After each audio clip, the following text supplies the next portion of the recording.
Ever since I was a very young man, I wanted to know what were the major differences between rich and poor people.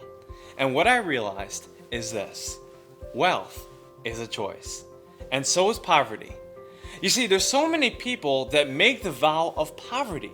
They say money doesn't make you happy, or money is the root of all evil, or money cannot buy you love. And they say so many different things. But then there's the other side of the coin. There's the people that actually endorse wealth. They believe that they can be wealthy. They say things like, one day we'll get that purse, or one day we'll get that house, or one day we will have that Mercedes. You see, wealth is a choice we must all make if we want to reach millions of dollars and have the prosperity that we want in our life. Bill Gates is one of the richest men in the world, and he once said that it is not your fault if you were born poor, but it is your fault if you die poor. You see, so many people hang on to tradition. They hang on to the old way of thinking. They take in the ancestral training that they've received from their ancestors, and they never allow themselves to reach the prosperity that they've always wanted in their life. There's a lot of people that will try to tell you money doesn't make you happy, but a large number of people will still try to find out for themselves. You see, money doesn't necessarily make you happy, but it does afford you a lot of opportunities and many different options that can give you joy in your life. I'm going to dig deep with you about 10 major differences that I believe separate rich people and poor people. Now, many of these are just opinion, because there's no actual fact or statistic or even deep research that can prove this. This is just merely observations that I've made over my lifetime that I believe are very true. Now, you can take it how you want, and I know I will get a lot of comments for this, but I believe that if you listen very closely and try to figure out where you are with what I'm saying, you can really figure out if you want to be wealthy. And you will make the decision whether you want to be wealthy or whether you want to be poor. It's up to you. So here are the 10 major differences between rich people and poor people. The first major difference between rich people and poor people is that rich people see the details while poor people only see the price. Let me explain. Let's say a rich person walks into a department store and they really know what they want. They came to buy a shirt. And so they see all the shirts on the wall and they decide exactly what kind of shirt, what color, and what size they might need. They try it on and eventually they purchase the shirt that they wanted. They never really looked at the price until it was time to make the purchase, because the first decision that they made was about the quality and not the price. Conversely, when poor people go shopping, they typically go to the cheapest stores and they run straight to the clearance section. They try to find as many shirts as they can find, and many times the shirts can't even fit them or doesn't even provide the right color, but they buy them based on the price that they see. If you really think about it, if you look into cheaper department stores, you'll see that they advertise the price because they know that's exactly what poor people are going after. Conversely, if you look at richer stores, you'll find that they advertise the brand because they know that rich people want details, they want quality, and they'll do whatever they can to get the best quality they can find. Poor people think that strangers are liars, cheats, crooks, scam artists, and it displays whenever they go out and purchase certain items. Let's say they're going to the mechanics. Usually what they say is, watch out for those dirty mechanics. They're always crooks. They're going to charge you extra, so you don't want to be able to trust certain people. And a lot of times, a lot of these people don't necessarily want to do that. When you go to the mechanics, you'll see even the mechanics themselves make sure that they try to be as transparent as possible, because there's such a friction that goes on within the community. Because they deal with so many poor people, they find themselves defending themselves instead of offering the best service and giving the complete package at the best price. Now, every time they try to sell something that's actually good, the poor person will usually say, how do I know I need to get this done? How do I know that this will work?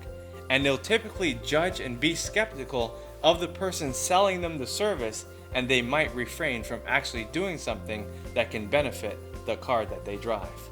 When rich people approach life, they're typically trusting. They know that people are honest, that people are filled with integrity, that they can trust the people that they interact with. So let's take for example, the mechanics. When they go to the mechanics, they listen to the suggestions that the mechanics might make, and they don't have any doubts, any fears, or any concerns that the mechanics will actually rip them off. They'll give them the benefit of the doubt, and they'll listen to them carefully as they listen to the instructions that the mechanics offer them. Typically, they'll make the right decision because they trust the experts that they've given their car to.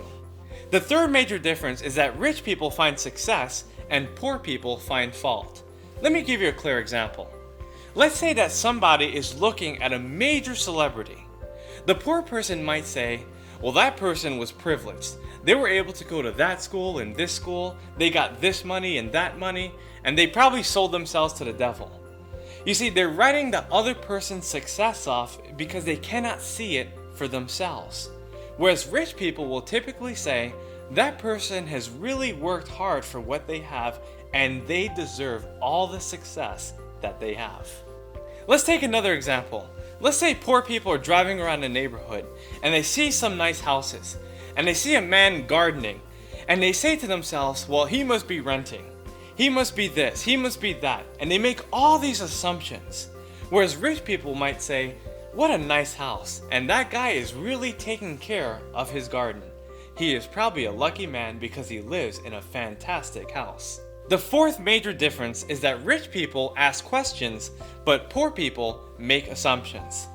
When I was a poor-minded person, I used to assume that nobody wanted to help me. I used to assume that if I asked for help, that I would get rejected. Or if I would ask for a raise, I would never get it. And I would assume that nothing would work out in my way because I didn't believe in the system that I was in. But ultimately, I didn't believe in the person that I was, and it affected me because of the assumptions that I made. However, when I became a richer person, I started asking questions. Like, what kind of books can I read to become a better person? Or what kind of people can I talk to leverage my expertise? Or how can I advance my social cause and help so many different people in return? You see, I started asking more questions and I killed my assumptions, and it eventually made me a much richer person. A large number of poor people sell their time for money. They say they're worth $10 an hour, or $30 an hour, or $50,000 per year. They think that in the time that they have, they're only worth a certain price, and so therefore they limit themselves substantially. The reason why they're limited financially is because there's a limited amount of time. You see, because there's only 168 hours in a week, they can't go and say there's 200 hours or 300 hours and work extra to make more money. No, they're limited to the 40, 50, 60 hours a week that they get on the job. Now, rich people think much differently. Rich people know that they can create systems, that they can automate, that they can multiply their efforts by multiplying their systems. And because they multiply their systems correctly, they have monies coming in from different areas because they've set up those systems methodically. Rich people let money work for them. They put time on their side. They're not trying to beat the clock or saying that they're worth a certain dollar per hour. No, they never do that. And since we talked about Bill Gates would never say, I'm worth $2 million an hour. Now, there might be certain calculations that might say how much he's worth per second or per hour, but he never thinks in those terms because he has these systems that work on his behalf. The sixth major difference is that rich people say we and ours, and poor people say they and them. Let me give you a clear example. Let's say, for instance, you need one shirt, but you go to two different stores. You go to a low-end store and a high-end store, expecting that eventually your needs will be met. When you go to the low-end store, you'll hear the employees saying something like this: they never change the music. They never stock these shirts. They don't care about this place. And what they're really saying is that they don't have any ownership over what they're doing in that store. On the other hand, let's say you go to a high-end store. You'll hear things like, "Have you checked out our online store? Let us know if you need our help. We want to see you again next time." And typically you'll get exemplary service because in the high-end stores, they only deal with rich people. As you can see, the difference between rich people and poor people is that rich people take more responsibility. They take more ownership. They say we are involved. They blame themselves. Now poor people say it's their fault. It's me against the world. It's because of them. You decide which way you want to be. Do you want to be rich or do you want to be poor? Take responsibility if you want to be rich. The seventh major difference between rich people and poor people is that rich people create and poor people compete. One of my favorite servers in a restaurant is named Joe. Now Joe gives us the best service because he knows exactly what we need. He personalizes everything that we can ever ask for, and he goes the extra mile in every endeavor. He creates a fantastic experience while his competitors compete. Now when I look at their competitors, I see that they're really weak. And the reason why they're weak is because they're trying to get as many people as they can, but they give shoddy service. They're not giving it everything they can, they're just trying to get as much money as possible. They're competing with Joe, but they don't realize that they can customize and personalize a better experience for the people they intend to serve. In every industry, you'll find that those who create and those who innovate are those who dominate. Now, conversely, if you look at the bottom of the industry, you realize that other people are competing, right? In every area. You'll see this in cars, you'll see this in life insurance, you'll see this even in ice cream. Because people are trying to mimic the best, but they never become the best until they create their own experience, until they create new value so that people can appreciate the thing that they have to offer. There's a lot of companies that crush their competitors because they create on such a high level. Just think about what Tesla is doing. They have electric cars. I mean, we all knew that that could exist, but we didn't know it can happen so soon. And here it is. Tesla has now been formed, and no one can really compete unless they create something equal or better than a Tesla. Let's take this example a little further. Tesla now has self-driving cars, and no other manufacturer has the same technology to create exactly what they've done. Now they can compete or duplicate, but because Tesla and Elon Musk is so focused on creating their next endeavor, they don't have time to compete with their competitors. The eighth difference is that rich people seek professionals while poor people seek amateurs. When most people start out their business, they try to go for the cheapest way. They try to listen to what their friends and family members are saying, even though they're not in business. Now, rich people really try to seek the best advice. They might not pay a fortune for it, but they'll listen to the people that are at the top of their industry, and they'll do whatever they can to get the best advice from those who are acclaimed as experts. In my own industry, I see people burning out all the time because they never hire amateurs. In fact, a lot of people are trying to be solopreneurs.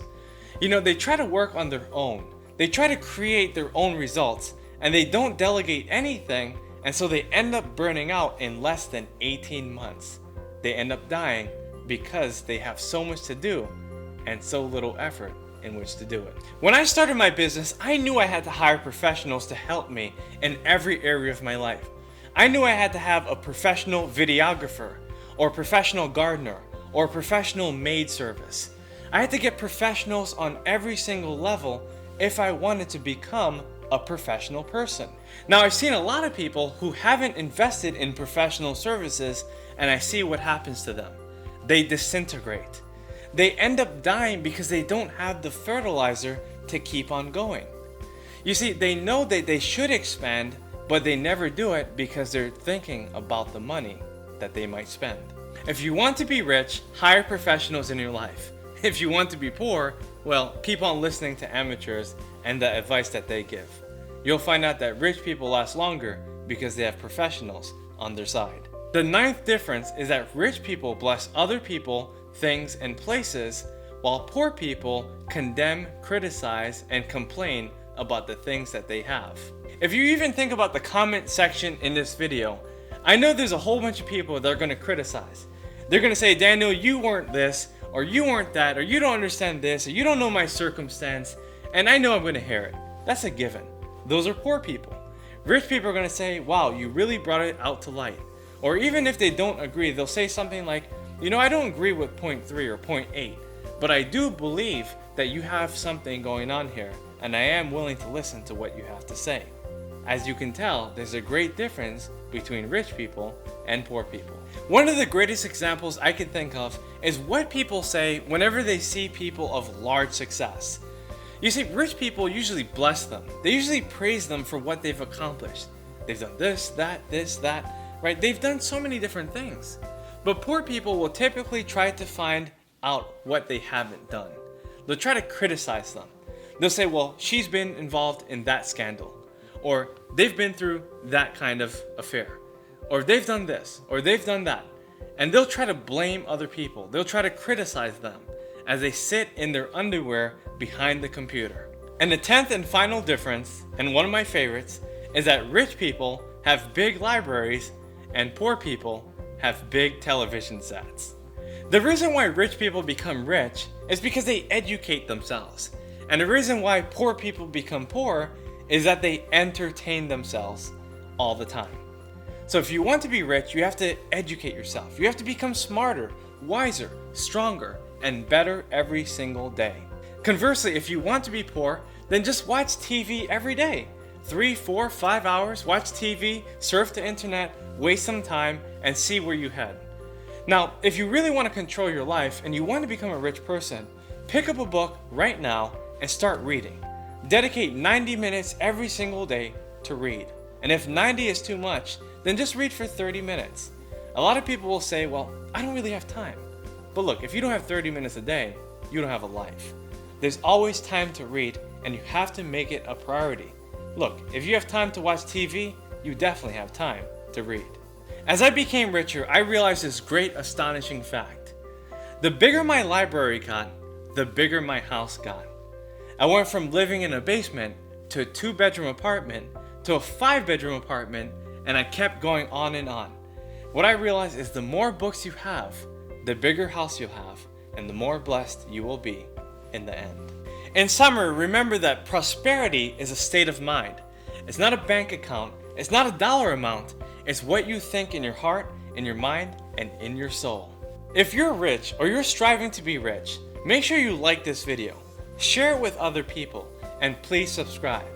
Check out my website at www.danielalley.com, and please sign up so you can get my email updates so I can give you the best I have to offer. Thanks again, my friends, and remember, the difference between rich people and poor people is what you really believe and your attitude about prosperity.